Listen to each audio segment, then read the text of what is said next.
Hello दोस्तों, welcome to psychodrama. दोस्तों, ये कहानी है सुमित की। सुमित 12th का स्टूडेंट है। उसे डेली स्कूल जाना, नई नई किताब पढ़ना बहुत अच्छा लगता है। सुमित हमेशा दूसरों के बारे में सोचता है, इसीलिए उसके दोस्त उसे बहुत पसंद करते हैं। एक दिन एक कॉलेज में नई लड़की आती है जिसका नाम कविता है।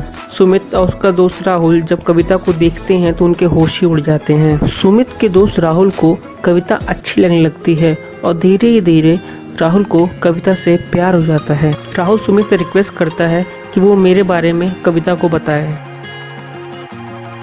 अपने हेल्पफुल नेचर के कारण सुमित कविता की दोस्त से कहता है कि मुझे कविता से बात करनी है, तुम लोग क्लास के बाद मुझे लैब में मिलो। लैब में सुमित कविता की दोस्त को बताता है कि उसका दोस्त राहुल कविता से प्यार करता है। उसी समय कॉलेज की टीचर, जिनकी फाइल लैब में छूट गई है, वापस लैब में आती हैं फाइल लेने। और जब ये लोग बात कर रहे होते हैं तभी वो टीचर वहाँ आ जाती हैं और उन्हें लगता है ये लोग कुछ गलत कर रहे हैं, इसलिए इन्हें पकड़ लेती हैं। अगले दिन तीनों बच्चों के पेरेंट्स को कॉलेज में बुलाया जाता है। प्रिंसिपल स्टूडेंट्स के बिहेवियर से नाराज़ होकर उन्हें सस्पेंड करने का ऑर्डर देते हैं, लेकिन पेरेंट्स के रिक्वेस्ट करने पर वो उन्हें माफ़ कर देते हैं। लेकिन प्रिंसिपल कहते हैं आपके बच्चे केवल एग्ज़ाम दे सकते हैं, स्कूल नहीं आ सकते। सुमित अपनी इस हरकत पर काफ़ी शर्मिंदा होता है। सुमित अपने 12th का फाइनल एग्ज़ाम देने जाता है, जहां उसके फादर को उससे कोई उम्मीद नहीं होती कि पास भी हो पाएगा।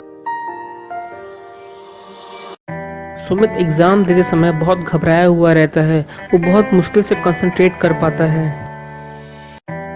फाइनली 12th का रिजल्ट आ जाता है और सुमित उसमें पास हो जाता है। अब सुमित अपने करियर के बारे में सोचना शुरू करता है। सुमित के फादर उसे बुलाते हैं और कहते हैं कि मुझे उम्मीद नहीं थी कि तुम पास हो जाओगे, लेकिन अब खैर तुम पास हो गए हो तो मैं चाहता हूँ तुम इंजीनियरिंग की पढ़ाई करो। सुमित कहता है मुझे इंजीनियरिंग में कोई इंटरेस्ट नहीं है, मैं आर्ट पढ़ना चाहता हूँ। जिस पर सुमित के फादर काफ़ी नाराज़ होते हैं। कहते हैं तुम पहले ही हमारी इतनी बेइज्जती करा चुके हो, अब कितनी और कराओगे।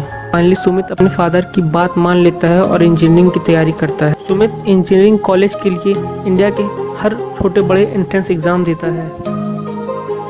सुमित कोई एंट्रेंस एग्जाम तो पास नहीं कर पाता, लेकिन उसे एक प्राइवेट कॉलेज मिल जाता है जहां पे वो अपनी इंजीनियरिंग की पढ़ाई शुरू करता है।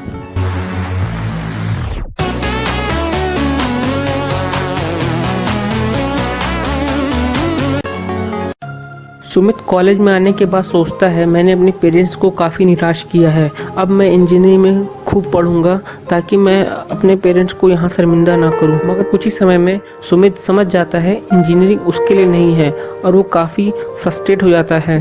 फाइनली जब उसके फर्स्ट सेमेस्टर का रिजल्ट आता है तो वो उसमें फेल हो जाता है। सुमित अपने फादर को फ़ोन करता है और उन्हें बताता है कि उसे इंजीनियरिंग नहीं करनी है, जिस पर उसके फादर काफ़ी निराश होते हैं और कहते हैं अगर तुम्हें इंजीनियरिंग नहीं पढ़नी है तो फिर घर मत आओ, हमें तुमसे कोई लेना देना नहीं है। सुमित के मन में आत्महत्या का ख्याल आता है।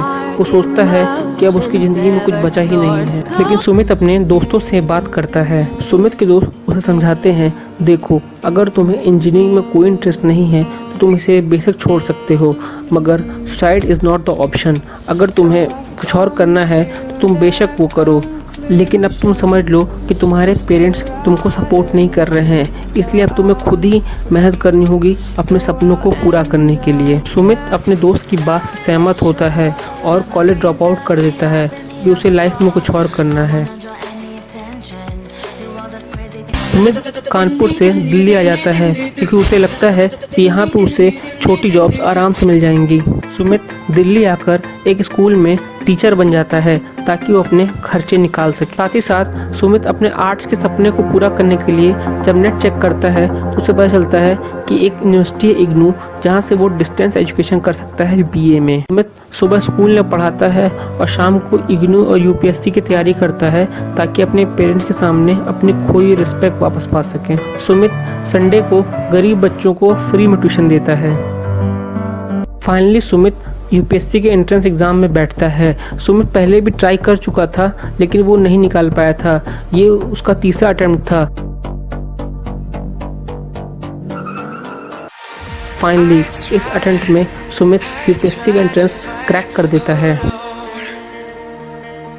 और जब ये बात उनके फादर को पता चलती है तो उन्हें विश्वास ही नहीं होता कि उनके बेटे ने यूपीएससी क्रैक कर दिया है। फादर को लगता था कि उनका बेटा एक नालायक है। अरे हो गया। अभी अभी बता। इस लड़के की वजह से वो शर्मिंदा होते थे, आज वो पूरी दुनिया को बता रहे हैं कि सुमित मेरा बेटा है जिसने यूपीएससी क्रैक किया है।